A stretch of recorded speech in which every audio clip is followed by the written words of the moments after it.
The VIP patient rejected an ordinary nurse until he saw her classified JSOC dog tags. The rain hit the windshield in heavy sheets when the black SUV skidded across the wet highway. Inside, Marcus Webb gripped the door handle, his knuckles white, seconds before the impact threw him sideways. Metal crushed, glass shattered, then everything went dark. When he opened his eyes again, the world was blurry and full of white light. Machines beeped steadily beside him. A dull, deep pain throbbed through his right leg, and something tight wrapped around his ribs made every breath feel like work. He was in a hospital. He hated hospitals. Marcus Webb was not used to feeling helpless. For 15 years, he had worked as a private security contractor, leading teams through dangerous overseas assignments most people would never hear about. He had commanded rooms full of tough, capable men. He gave orders, and people followed them. Lying in a hospital bed with tubes in his arm was the last place he wanted to be. A nurse walked in, clipboard in hand. She was maybe in her early 30s, of average height, with dark hair pulled back neatly, and calm brown eyes that didn't seem to react to anything. Her scrubs were plain. Her badge read, S. Chen, RN. Nothing about her stood out. "Good morning, Mr. Webb," she said, her voice even and pleasant. "I'm Sarah, your nurse for this shift. I'm going to check your vitals and change your dressing." Marcus studied her for a moment, unimpressed. "Where's the specialist? The one my father's office arranged?" "Dr. Patterson will be in later this morning for his rounds. Right now, I'm here to make sure you're stable." "I don't need a regular nurse," Marcus said flatly. "I need someone experienced. This isn't a broken arm. I was in a serious accident." Sarah didn't flinch. She simply continued preparing her equipment. "I understand your concern. I've been a trauma nurse for 8 years. I think I can manage a leg fracture and some internal bruising." 8 years doing what? Handing out flu shots? Marcus snapped, immediately regretting the sharpness in his voice but too irritated to take it back. Sarah's expression didn't change. She simply checked his IV line, noted something on her chart, and said, "I'll be back in an hour to check on you again." She left the room without another word. Marcus lay back against his pillow, frustrated. He wasn't trying to be cruel. He was scared, though he would never admit that to anyone, least of all himself. Being out of control of his own body terrified him more than any mission ever had, and somehow, taking that fear out on the nurse felt easier than sitting with it. Over the next 2 days, Marcus continued requesting a transfer to a different nurse.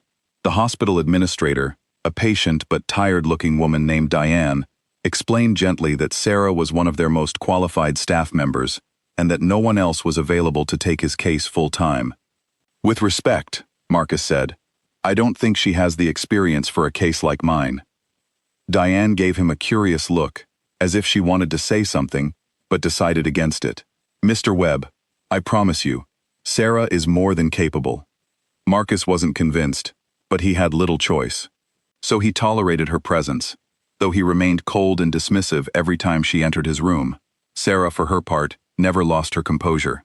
She responded to his complaints with quiet patience, never raising her voice, never taking his comments personally.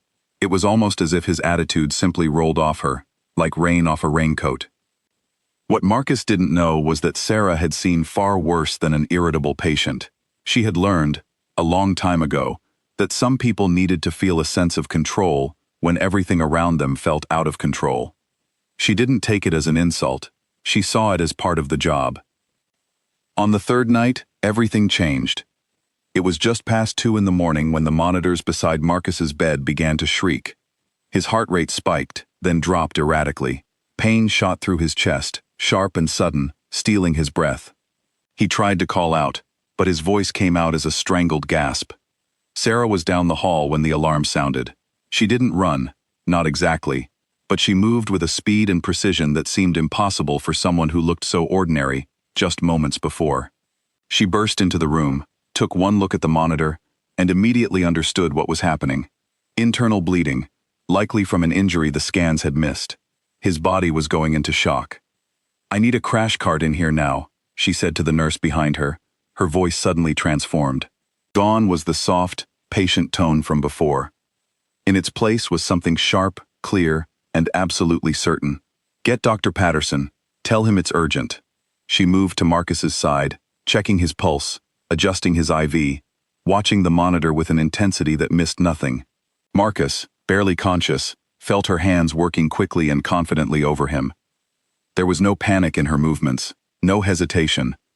Just calm, practiced efficiency, the kind that only comes from doing something many, many times before, often in situations far more chaotic than a hospital room. "Stay with me, Mr. Webb," she said firmly, her hand steady on his wrist. "You're going to be okay. I need you to breathe slowly for me." As she reached across him to adjust the monitor, her sleeve slipped up her arm. Marcus, through blurred and half-closed eyes, caught a glimpse of something taped to the inside of her wrist, hidden beneath her sleeve where a watch might normally sit. A pair of metal tags, worn and scratched, the kind soldiers wore around their necks. But these weren't ordinary tags. Even in his hazy state, Marcus recognized the unit designations stamped across them. It was a marking he had seen before, years ago, worn by men who worked in the shadows of the world's most dangerous places, a designation tied to a classified support unit that operated alongside the most elite military teams in existence. His mind, fogged by pain and fear, still managed to register the shock of it. This woman, the one he had dismissed as inexperienced, was wearing tags from a unit that most people would never even know existed. The next several minutes blurred together. Doctors arrived. Orders were given. Marcus was rushed into surgery to stop the internal bleeding that had gone undetected. Sarah stayed by his side the entire way to the operating room, calm and focused, until the surgical team took over and the doors closed behind them. When Marcus woke up again, it was daylight. His body felt heavy, but the sharp pain in his chest had eased into a dull ache. He turned his head slowly and found Sarah sitting in the chair beside his bed, checking his chart, just as she had every day before. "Welcome back," she said simply. "You gave us a scare last night." Marcus studied her for a long moment, his mind slowly piecing together the fragmented memory of the night before. "Your wrist," he finally said, his voice hoarse. "Last night, I saw something." Sarah's expression flickered, just slightly, before settling back into calm neutrality. She glanced down at her wrist, now covered by her sleeve, and said nothing. "Dog tags," Marcus continued, pushing through the discomfort in his throat. "JSOC unit designation. I know what that means. I've worked with people from those units before." Sarah set down the chart and studied him carefully, as if deciding whether he could be trusted with what she was about to say. Finally, she let out a small breath. "They're not supposed to be visible," she said quietly. "I keep them taped under my sleeve out of habit. I forget sometimes." "You were in JSOC?" Marcus asked, disbelief evident in his tone despite his weakened voice. "Support role," Sarah said carefully. "Trauma nurse, embedded with special operations medical teams. 6 years. Marcus stared at her, trying to reconcile the calm, unremarkable woman in front of him with what she had just revealed. 6 years doing what, exactly? Sarah hesitated, clearly unused to talking about this part of her life. Field trauma care. Combat injuries. Gunshot wounds, blast injuries. Situations where you have minutes, sometimes seconds, to keep someone alive before they can be moved somewhere safer.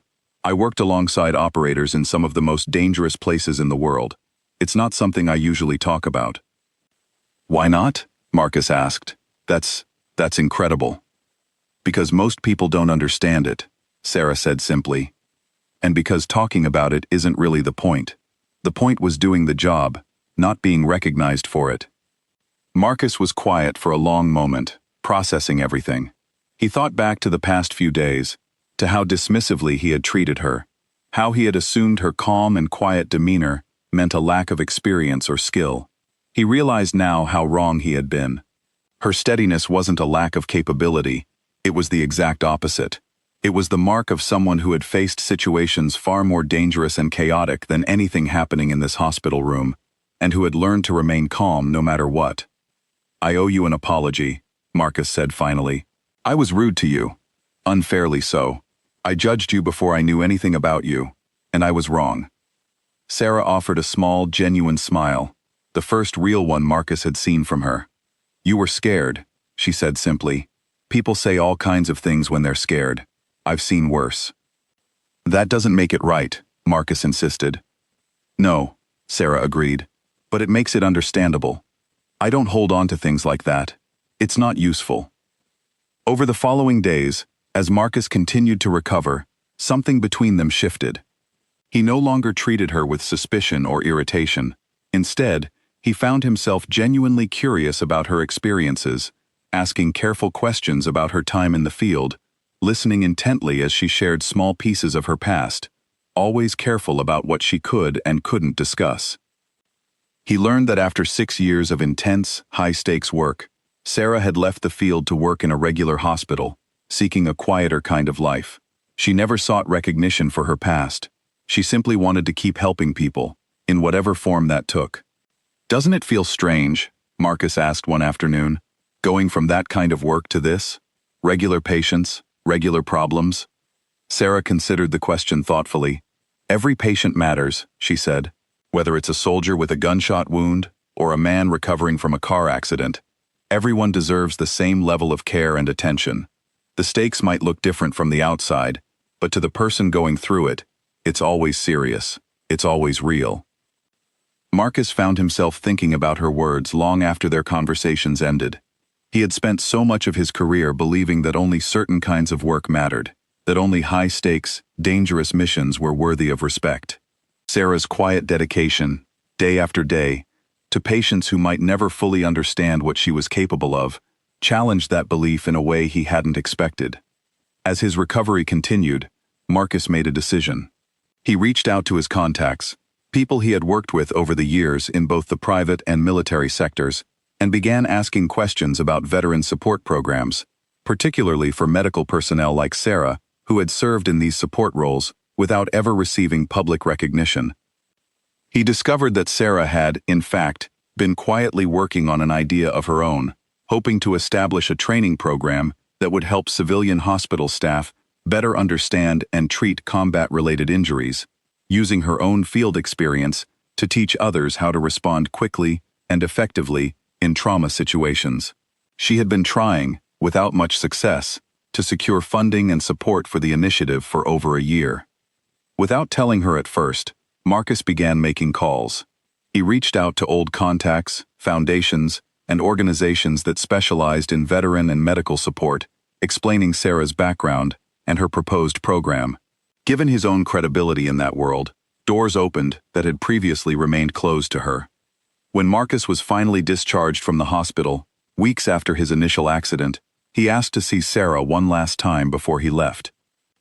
"I wanted to thank you," he said, standing now, leaning slightly on a cane but steady on his feet, "for everything. Not just for saving my life, though that certainly deserves thanks too, but for reminding me that real strength doesn't always look the way we expect it to." Sarah smiled, that same small, genuine smile. "You don't need to thank me, Mr. Webb. It's what I do." "Marcus," he corrected gently, "and I do need to thank you. In fact, I already have." He handed her a folder. Inside were details of a grant, fully approved, ready to fund her trauma training initiative for civilian medical staff. Sarah stared at the documents, stunned into silence for a long moment. "I don't understand," she finally said. "How did you—" "I made some calls," Marcus said simply. "You spent years helping people, without asking for anything in return. I figured it was time someone helped you instead." Sarah looked up at him, her composed exterior finally slipping just slightly, revealing genuine emotion underneath. "Thank you," she said softly. "No," Marcus replied, shaking his head. "Thank you, for everything." As Marcus left the hospital that day, he carried with him a lesson he would never forget. The people who made the biggest difference in the world weren't always the loudest or the most visible.